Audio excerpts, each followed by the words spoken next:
Hello and welcome to another update video on XRP. I'm currently here on the short-term chart. Yesterday I also covered with you guys together the larger time frame chart, the bigger picture. This of course hasn't changed. The larger time frame remains completely unaffected. Here on the smaller time frame, you can see that the market remains caught in this correction, in this consolidation rather.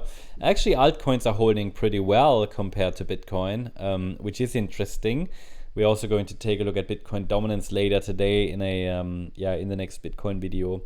But for now, still though, even though the price is holding up quite well, there is no confirmed low, which you know if you watched previous videos, and we're still ranging. I mean, the chart, it's been pretty uneventful over the last few weeks, given that we are only moving between the defined parameters, between support and resistance, and they are clearly relevant. It's just that the market has not yet made a move, and this can be very draining. And this seems to be a wave 2 correction from a bullish point of view, as long as we are holding the $1.76, $1.77 level.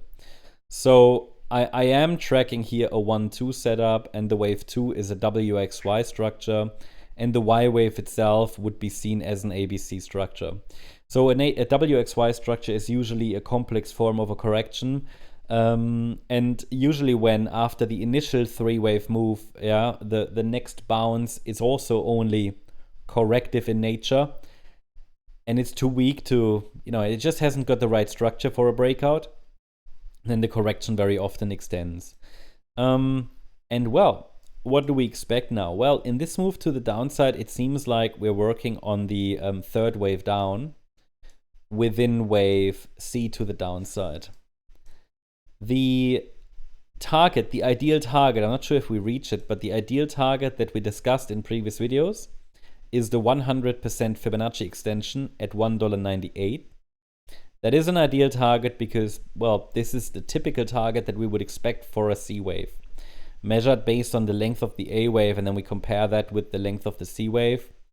What we saw a few days ago was this initial decline in wave 1, which was a 5-wave move down into the Wednesday lows.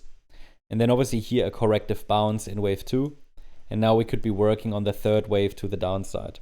So I am tracking here the decline in a very aggressive fashion here, actually at the moment, but still holding up quite well compared to Bitcoin, for example. So I think it remains my view that a little lower is expected, has to be expected, and it takes a break above $2.52, the last swing high that formed here on Thursday, to signal that the next, let's say, larger recovery could be underway. And it would not only require a break above 252, but actually, essentially, a move above 269 and 284. This is really the meaningful resistance zone to watch.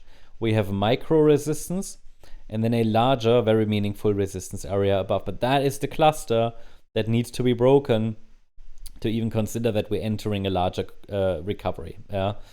What we've seen down there is really just micro resistance, not so relevant. There is really not much more to say. We just have to wait for this correction to complete, and any 5-wave move up that unfolds from any of the next swing lows could be a signal that wave 2, the wave 2 correction is complete, and we might enter a phase of another rally. So we'll see. I keep you updated. Hope you liked the update. If you did, please hit the like button, leave a comment, and subscribe. And if you really like the content, then please check out the channel membership. Also, I invite you to join us on X for additional updates, charts, news, and much more. You can get additional updates here, also about charts that we sometimes don't cover on YouTube. Thanks so much. Bye-bye.